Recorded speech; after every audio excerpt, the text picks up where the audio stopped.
ህጻናት በቀዳማይ የልጅነት ዘመናቸው የሚያገኙት ሁለንተናዊ ድጋፍና እንክብካቤ የወደፊት ህይወታቸውን ይወስናል። የሲዳማ ክልልም ይህን ያማከለ የቀዳማይ ልጅነት የልማት ፕሮግራም የ5 ዓመት ፍኖተ ካርታ የማስተዋወቂያና የስራ ማስጀመሪያ መርሃ ግብር አካሂዷል። በዚሁ መርሃ ግብር ላይ የተገኙት የሲዳማ ክልል ርዕሰ መስተዳድር አቶ ደስታ ሌዳሞ ቀደም ባሉት ጊዜያት የቀዳማይ ልጅነት ጉዳዮች ብዙ ትኩረት እንዳልተሰጣቸው አንስተው አሁን ላይ ግን በተገኙ ተሞክሮዎች ምክንያት ህጻናት ከመወለዳቸው አንስቶ እስከ እድገታቸው ድረስ ተገቢውን እንክብካቤ ማግኘት እንደሚገባቸውና ለዚህም የሚረዱ ስራዎችን ለመስራት እንደ ክልል ዝግጅት መኖሩን ተናግረዋል።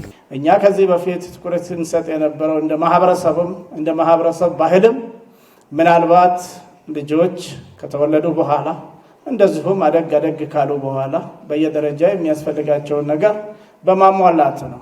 ከዛ በፊት ያለው የቅድመ ልጅነት ጉዳዮች ብዙ ትኩረት የሰጠነው አልነበረም።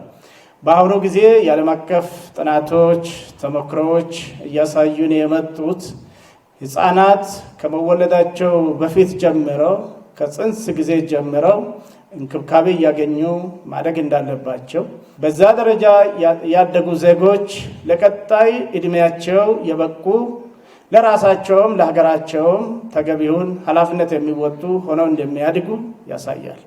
በዚህ ምክንያት በሀገራችንም ከ2 ዓመት በፊት በአዲስ አበባ ከተማ ይሄ ጉዳይ ትኩረት አግኝተው የክቡር ጠቅላይ ሚኒስትራችንም ኢኒሼቲቭ ሆነው በፓይለት ደረጃ ስራው ተጀመረው አመርቂ ውጤት አሳይተዋል።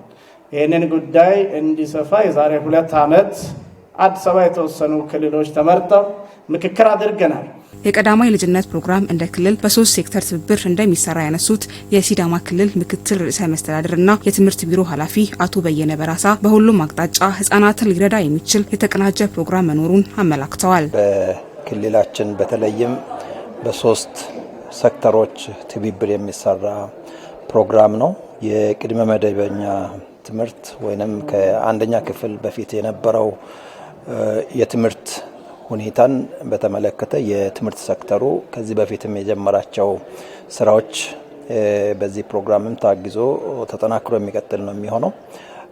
በጤናው በኩልም ህጻናት ጤንነታቸው ተጠብቆ የአካል እድገታቸውን በተስተካከለ ሁኔታ የሚሄድበት ሁኔታ ተጠናክሮ እንዲቀጥል የሚያደርግ ፕሮግራም ነው።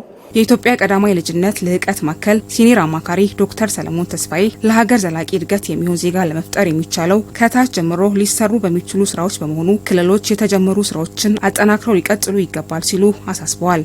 ለሀገራችን ዘላቂ እድገት ቶለራንስ መፍጠር የሚችል መወያየት የሚችል ለሀገር ቀናይ የሆነ ዜጋ ለመፍጠር ስራ መጀመር ያለበት ታች ነው፣ በልጅነት ነው። ምክንያቱም የአንድ ህፃን ልጅ የአንድ ሰው አእምሮ 90% የሚሰራው ከጽንስ እስከ 5 ዓመት ነው። በዚህ ስራ ላይ የሚተባበሩንን አካላትን የሀገር ውስጥም የውጭም ማስተባበር ተችሏል። በመርሃ ግብሩ ላይ የቀረበውን ፍኖተ ካርታ አስመልክቶ ውይይት የተደረገ ሲሆን በዚህ ዙሪያ ላይም የክልሉ ከፍተኛ የስራ ኃላፊዎችና የዘርፉ ባለሙያዎች ሀሳባቸውን አጋርተዋል። የተጀመረው ስራ አለ፣ ግን በቂ አይደለም። አሁን ዴይኬር ውስን ቦታዎች ላይ ነው ያለው። እንደ ተጨማሪ ስራ እየተወሰደ የሚታይ መሆን የለበትም። ፕራይቬት ሴክተሩ እንደዚሁ ኢንዱስትሪዎች እነዚህ ነገሮች እንዲያሟሉ የህግ ማዕቀፎችን በደንብ ማጠናከር ያለብን ይመስለኛል።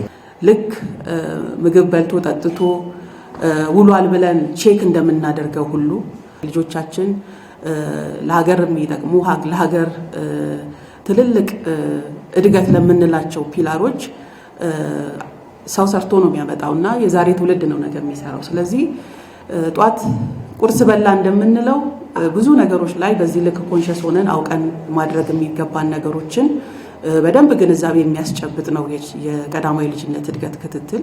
ከፕሮጀክቱም ጋር የሚቀናጅ ነገር ካለ አስፈላጊ ሆኖ መስራት ከተቻለ በርካታ ህጻናት በተለይ አብያተ ክርስቲያናት አካባቢ